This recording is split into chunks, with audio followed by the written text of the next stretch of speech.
Okay, fine. You want to be in my dreams?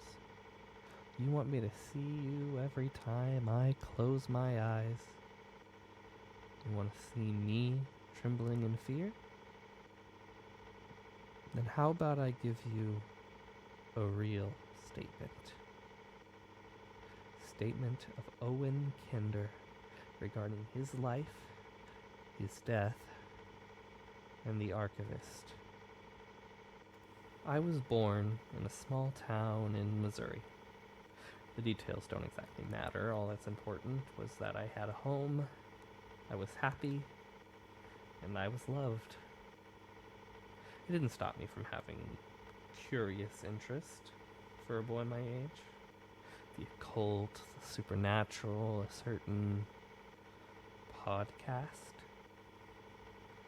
how it all flowed together, the truths, each and every detail. It fascinated me. But no eldritch horror leering over my shoulder could intrigue me quite like the end. The macabre of it all the ghosts and apparitions and all sorts of life after death. So when I saw the oncoming truck, I didn't warn my parents. I embraced the impact. And on April 4th at 4:44 p.m., I died. Cheesy? Absolutely. But it makes just as much sense as any of the rest of this screwed up dream logic. And where do I wake up? Why, Hilltop Road, of course. As a fan of the Magnus Archives, I had officially reached nerdvana until the dread started seeping in. I don't have a pulse. I haven't had a pulse in 8 years. I'm dead. And I have been for a long time. Not only am I dead, but no one can see me. But I can see them. All of them. The strands of death pulling off of the clueless masses. The idiots who go about their lives not knowing that I'm the one peering over their shoulders. So what would a boy of 15 years do? Suddenly dead, invisible, and stranded in a foreign country? Crying to his mommy, of course. It is remarkably easy to sneak onto a plane when no one can see you. But I made it. I got home. And you know what I found? No mourning, no sorrow. I didn't exist. My parents' very memory of me was dead. As dead as I was.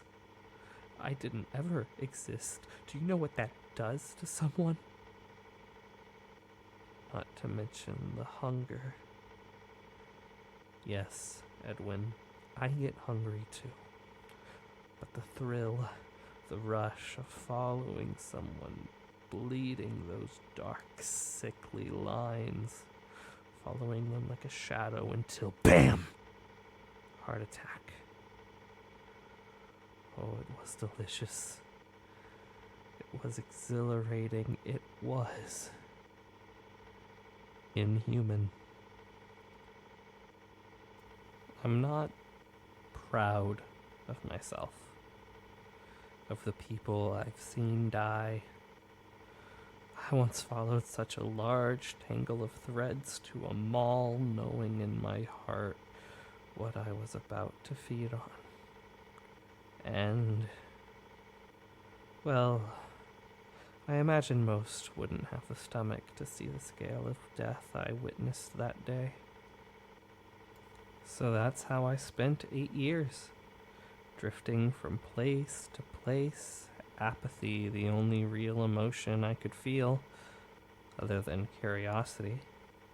See, a sudden thought had just popped into my head. I had to know how the podcast ended. I'd fallen quite a ways behind on account of my untimely death, and I suddenly felt a pulling. I need to know what happened, of course. So I find a computer, search for the Magnus archives, and what should I find? Edwin Endicott, the first-time listener. At first, I thought you were playing around. I wrote you an ominous message trying to give you a little scare and satiate my own curiosity. But then, well, the funniest thing happened. I truly did see threads leading to your demise following your re-upload of episode 6, but some part of me, well, you seemed like a nice enough person, and it couldn't hurt to give you a little warning. But you didn't die. The threads were gone. And at that point, I knew you were something else. And you terrified me. But all the same, I'd finally found someone like me. And even if you weren't fully, technically human anymore, seeing you continue on showing your humanity gave me hope that I was still human too. So I wrote you my story, told you who I am, what I'd done, in the hopes that you would understand. And I thought that you did.